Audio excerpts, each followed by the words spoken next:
Behind us, a year marked by COVID lockdowns and crises, fears and protests. Ahead, a Europe that would like to count for more on the world stage, but which is riven by internal conflicts. Let's look now at what 2022 may bring. Experts agree COVID-19 will not disappear in 2022, not in Europe, nor especially in poorer countries where fewer than 1 in 40 are vaccinated. But the variants are becoming less aggressive, vaccines are improving, and new antiviral pills are a ray of hope.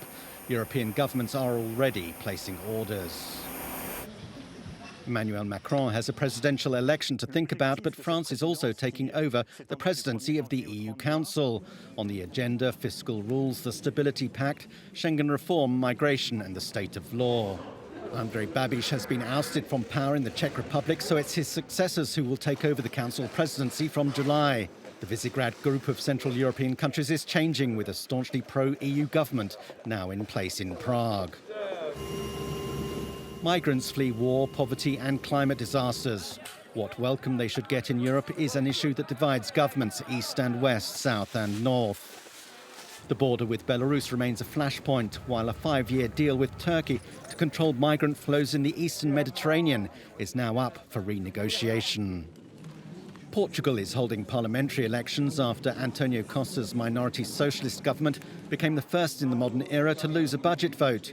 The far-right Chega party is expected to progress. The frontrunner for April's French presidential election is incumbent Emmanuel Macron, but he's facing a host of challenges, including the conservative Valérie Pécresse and 2 far-right candidates, Marine Le Pen and Eric Zemmour. Hungarians will decide whether they want to renew the mandate of Viktor Orban's Fidesz party. He faces a tough challenge, with 6 opposition parties from across the political spectrum joining forces against him under the banner The Movement for a Hungary of Everyone. The economic agenda will be dominated by the consequences of the COVID pandemic and the massive spending engaged by public authorities to mitigate its impact. The latest variants are likely to delay recovery, but the release of pent-up demand could generate a spring effect. At the end of January, Portugal's parliamentary election will be held. In February, Beijing hosts the Winter Olympics, becoming the first city to host both summer and winter games. Serbia holds elections in April to vote in a new president and a new National Assembly. France's presidential election will take place over 2 rounds in the middle of the month. Hungary's parliamentary elections will probably take place in April too. May is the final deadline.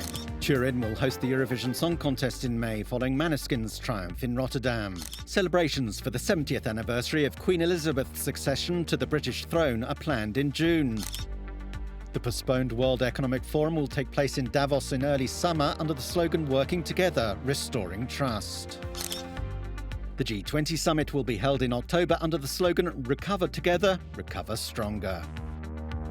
International cooperation to tackle global warming will again be the target at November's COP27 climate change conference in Sharm el-Sheikh, Egypt.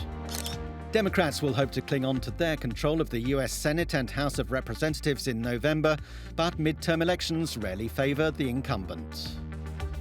The FIFA World Cup will take place in Qatar across November and December, a first ever for the Arab world.